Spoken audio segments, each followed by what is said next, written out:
Hello everyone. देखो, last का जो मोल कॉन्सेप्ट का सीरीज चल रहा था, उस सीरीज में हम लोग 4 टॉपिक सीखे थे। लिमिटिंग रीएजेंट सीखे थे, उसके अंदर परसेंटेज यील्ड हम लोग सीखे थे, उसके अंदर हम लोग स्टोकियोमेट्रिक अमाउंट जो है उसका कैलकुलेशंस ये सब भी सीखे थे। बट उसमें जो एग्जांपल्स हम लोग लिए थे वो काफी कम था। तो अभी क्या कर रहे हैं कि कुछ उसके ऊपर सम करते हैं हम लोग इस वीडियो में, ठीक है। तो देखो, बेसिक से स्टार्ट करते हैं। पहला जो सम है हमारा, 2 moles of hydrogen and 2 moles of chlorine are combined and produce 2 mole of HCl. Find the percentage yield of the reaction. हाँ देखो, इस क्वेश्चन को अगर तुम समझ पाए तो बहुत सिंपल सा क्वेश्चन है। पहले तुम देख लो, हाइड्रोजन और क्लोरीन के बीच में रिएक्शन हो रहा है, तो हम लोग क्या कर रहे हैं, hydrogen H2 gas plus chlorine gas, और ये लोग रिएक्ट करेगा, क्या बनेगा, 2HCl गैस, ठीक है।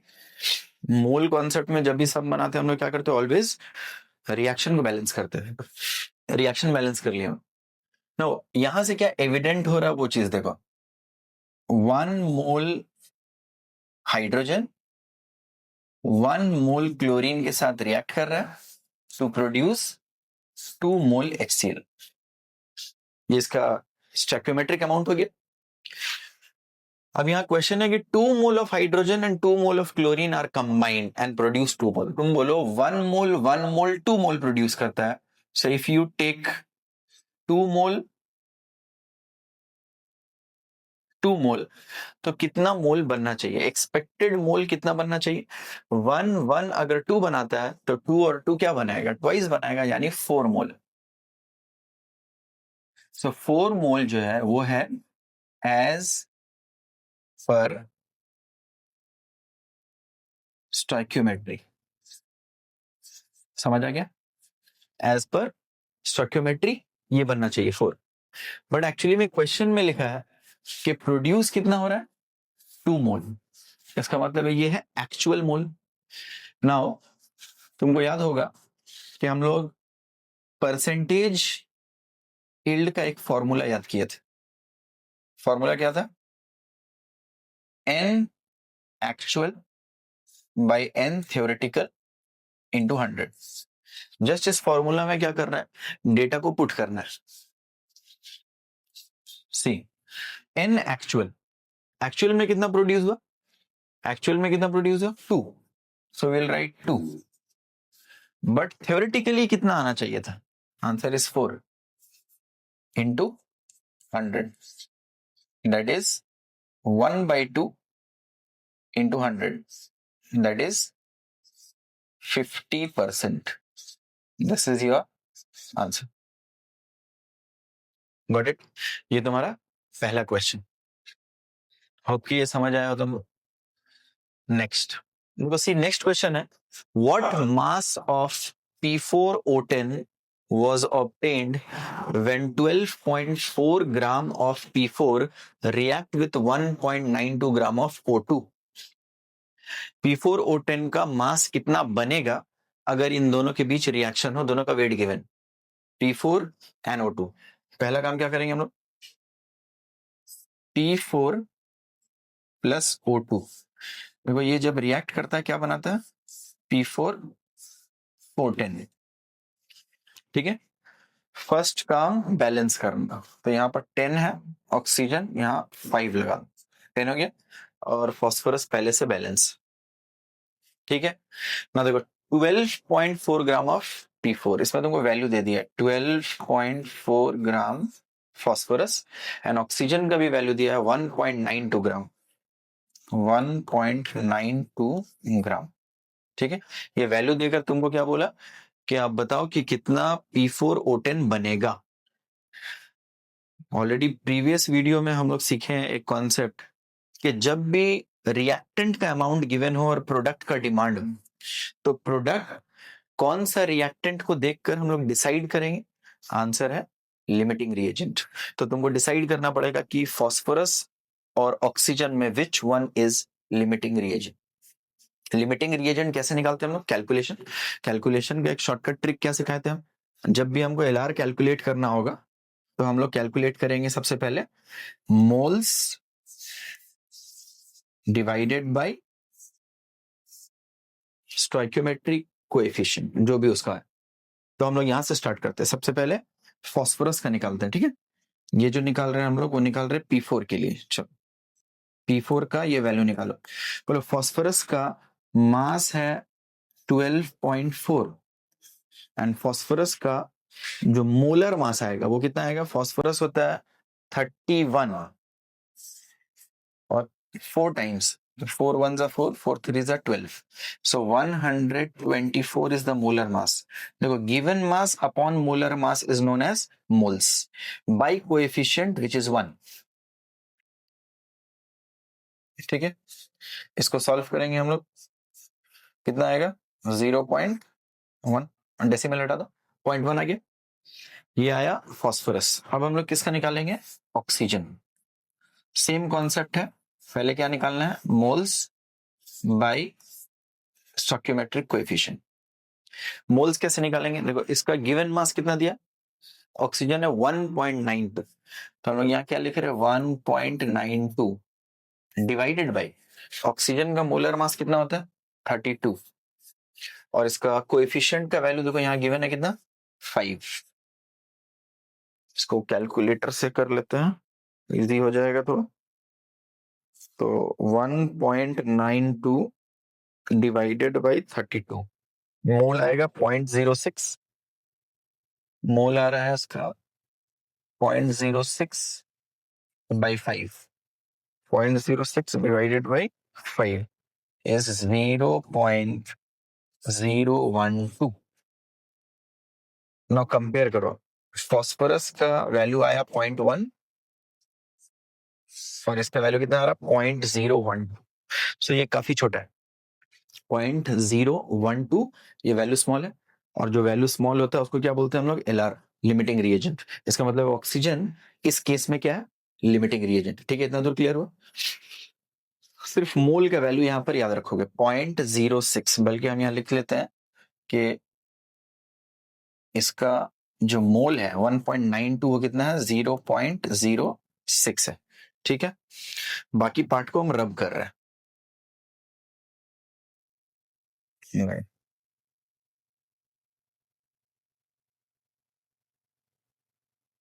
इस कॉन्सेप्ट से जो चीज तुमको पता चल गया वो क्या है? कि लिमिटिंग रिएजेंट हमारा कौन। अब तुम्हारे लिए सम बनाना इज वेरी इजी। कैसे? अब मेरे को पता है कि ये मोल जो भी अमाउंट प्रोड्यूस करेगा वही फाइनल आंसर हो। इस मोल से हम फैसला करेंगे, इससे नहीं कर सकते। P4 क्या कर रहा है उससे कोई मतलब नहीं। क्यों? क्योंकि ये एक्सेस रिएजेंट है और ये लिमिटिंग रिएजेंट है। ठीक है, तो हम लिमिटिंग रिएजेंट के अकॉर्डिंग चलते हैं। तो देखो लिमिटिंग रिएजेंट में जो वैल्यू तुमको दिख रहा है वो है 5 moles of O2 produces 1 mole of P4O10। ठीक है, 5 मोल ऑफ ऑक्सीजन प्रोड्यूसेस, यहां कितना है? 1 मोल ऑफ P4O10। मेरे पास कितना मोल है? 0.06, 0.06 mole of O2 will produce 1/5 into 0.06 mole of P4O10।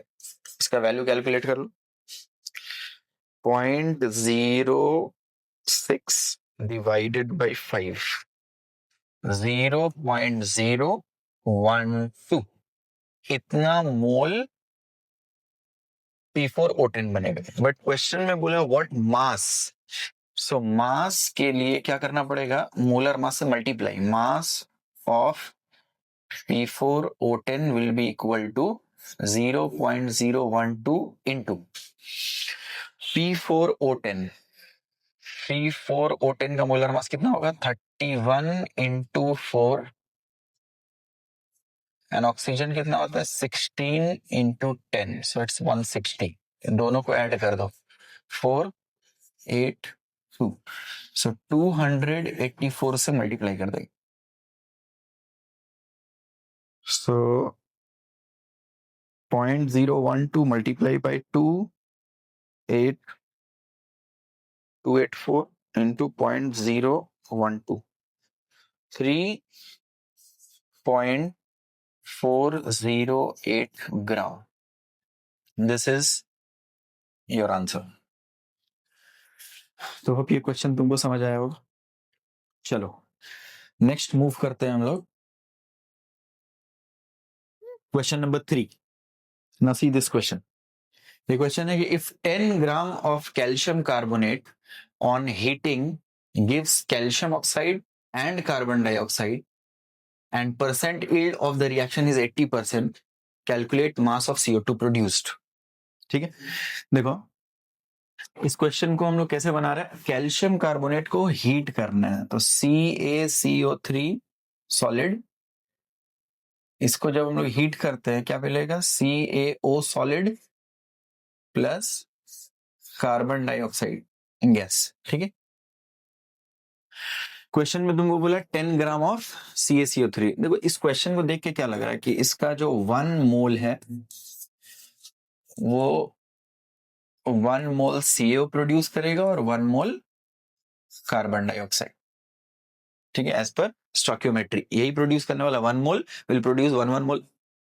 सो मेरे पास जो कैल्शियम कार्बोनेट का अमाउंट गिवन है वो 10 है, तो पहले इसको मोल में कन्वर्ट कर लेता है. 10 is the given mass and 100 is the molar mass of calcium carbonate. ठीक है, कैल्शियम होता 40 प्लस कार्बन 12 प्लस ये 48, 16 into 3, 48 प्लस 12, 60 प्लस 40, 100. ठीक है, सॉल्व करोगे कितना आ जाएगा, 0 0 कट गया, it is 0.1. Now tell me, अगर इसका 1 मोल प्रोड्यूस कर रहा है तो 0.1 कितना करेगा, 0.1 मोल करेगा, 0.1 मोल करेगा एंड 0.1 मोल करेगा. ठीक है, इसमें कोई परेशानी नहीं. 1 मोल अगर 1 करता है तो 0.1 भी 0.1 और 0.1 मोल ही करेगा. ठीक है, इतना दूर. बट यहाँ एक कंडीशन लगा है कि रिएक्शन का जो यील्ड है वो 80%.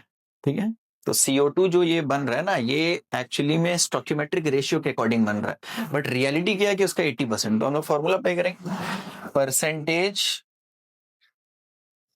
Yield is equal to, formula क्या पड़ता है, N actual by N theoretical into 100. So percentage yield is 80% given है, is equal to N actual calculate करना है, N थ्योरेटिकल 0.1 है, थ्योरी के अकॉर्डिंग यही आ रहा है, इंटू 100. यहां से N एक्चुअल का वैल्यू कितना आ जाएगा, 80 इंटू 0.1 बाई 100. ठीक है, पॉइंट डेसिमल हटा दो, एक जीरो और बढ़ जाएगा, यहाँ एक जीरो कैंसिल कर दो, 2 4 जा, ठीक है, एंड 2 5 जा, 2/25. देखो ये जो है ये मोल है, बट हमको क्वेश्चन में जो डिमांड किया कैलकुलेट मास, तो मोल को अगर हमको इतना जो मोल आया है इसको अगर मास में कन्वर्ट करना है तो मास एक्चुअल कैसे निकलता है, जो भी मोल है 2/25 उसको मल्टीप्लाई कर देंगे मोलर मास. कार्बन डाइऑक्साइड का मोलर मास कितना होता है, 44. ठीक है, ना, तो so 44 into 2 divided by 25, 3.52 gram. This is your final answer. Got it. चलो, होप कि ये तुमको समझ आया हो. Next we are moving to question number 4. देखो 4 नंबर क्वेश्चन थोड़ा ट्रिकी है. क्यों, क्योंकि इसके अंदर सिर्फ मोल का कैलकुलेशन नहीं बल्कि 2 कॉन्सेप्ट को एक साथ रखा गया है. पहला percentage yield of the reaction and second purity of sample. ये 2 इंपॉर्टेंट चीज को एक साथ रख दिया है और मोल का कॉन्सेप्ट को मर्ज करना है तुमको. ठीक है, तो ये थोड़ा सा स्टैंडर्ड क्वेश्चन बन जाता है, जेईई मेंस का जो डिफिकल्ट लेवल है वैसा.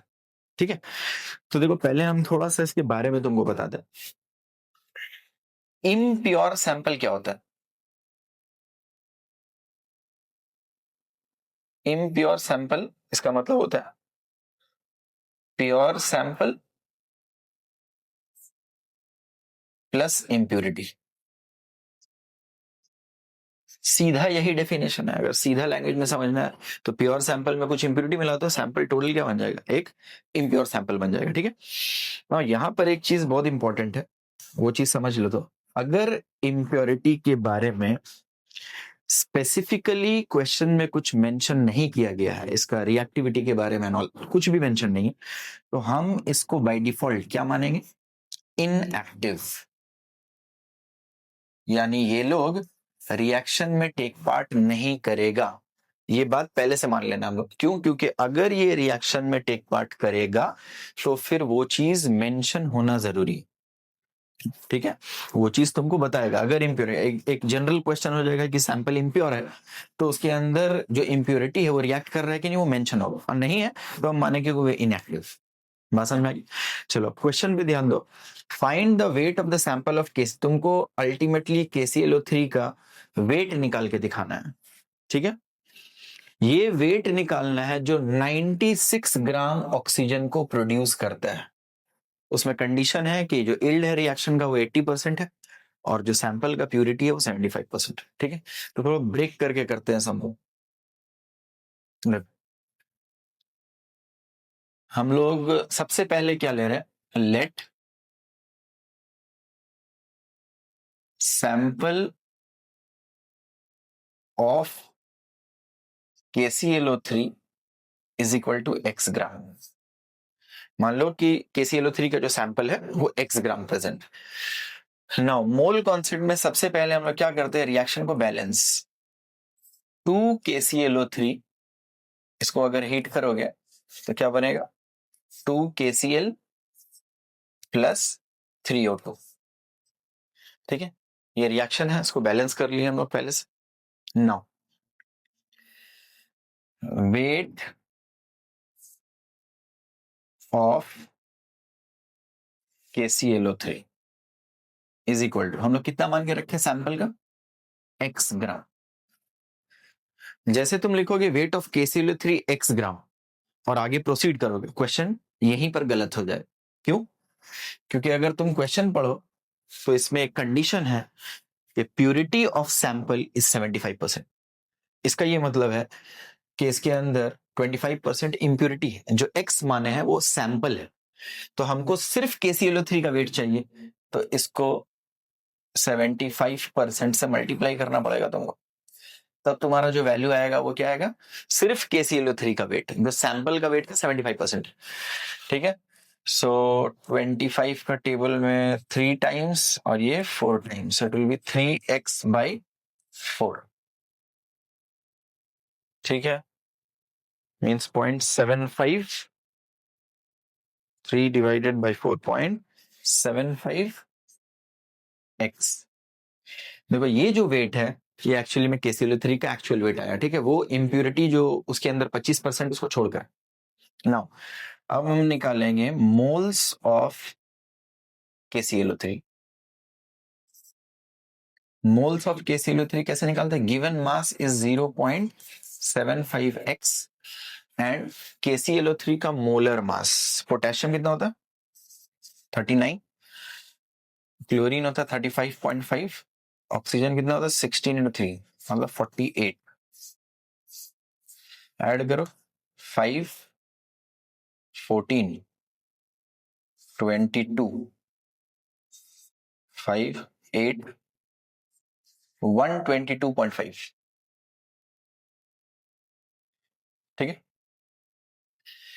तो मोल्स ऑफ KClO3 भी अब तुम्हारे पास। चलो मोल्स आ गया KClO3 का। अब क्या करते हैं हम लोग, नेक्स्ट मूव करते हैं हम लोग, यहां पर देखो ऑक्सीजन का मोल्स निकालते हैं।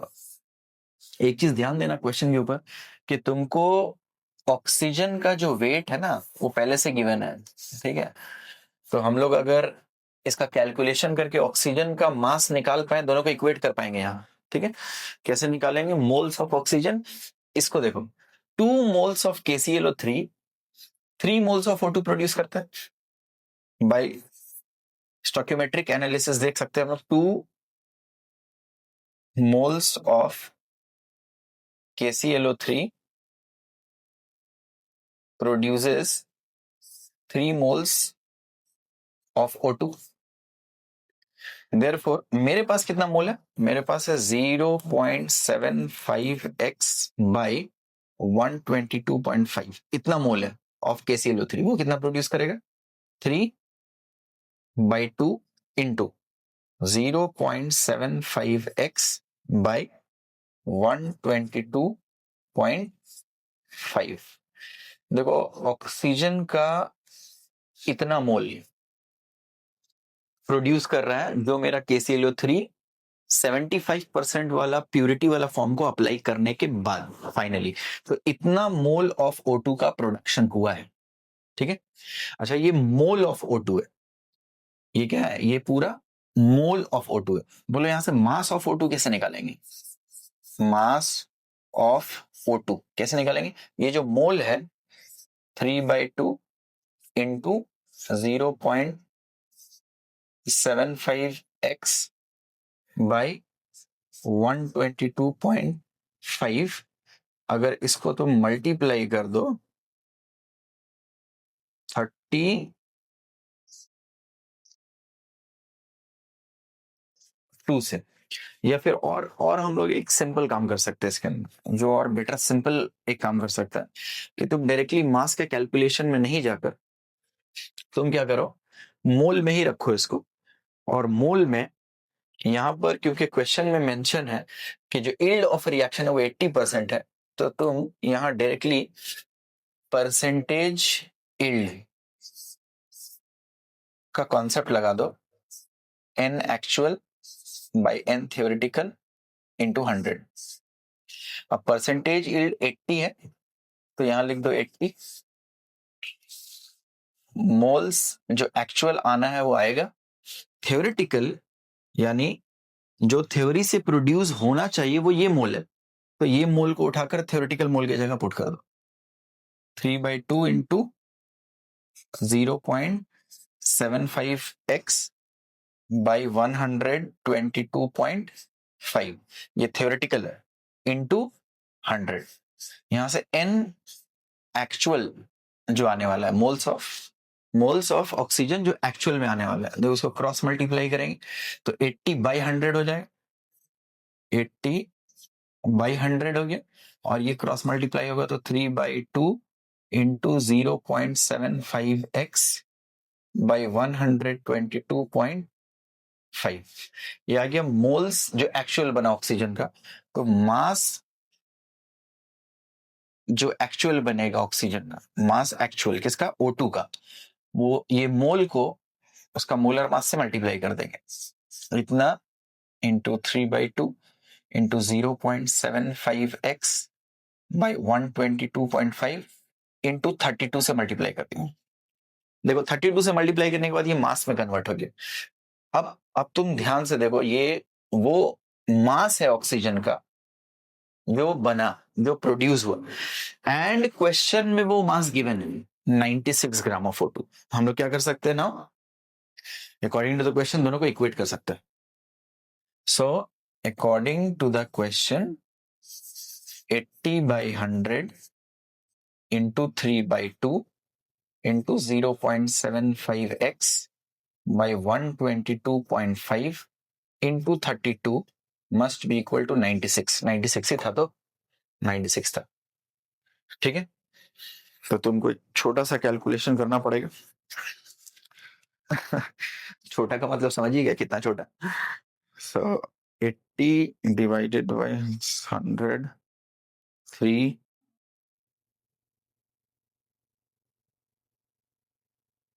इंटू 2, 122। ठीक है, 0.24x is equal to 96 आ रहा है। So x will be equal to 96 by 0.24. So x will be equal to 96 divided by 0.24। ठीक है, ये अप्रॉक्स 400।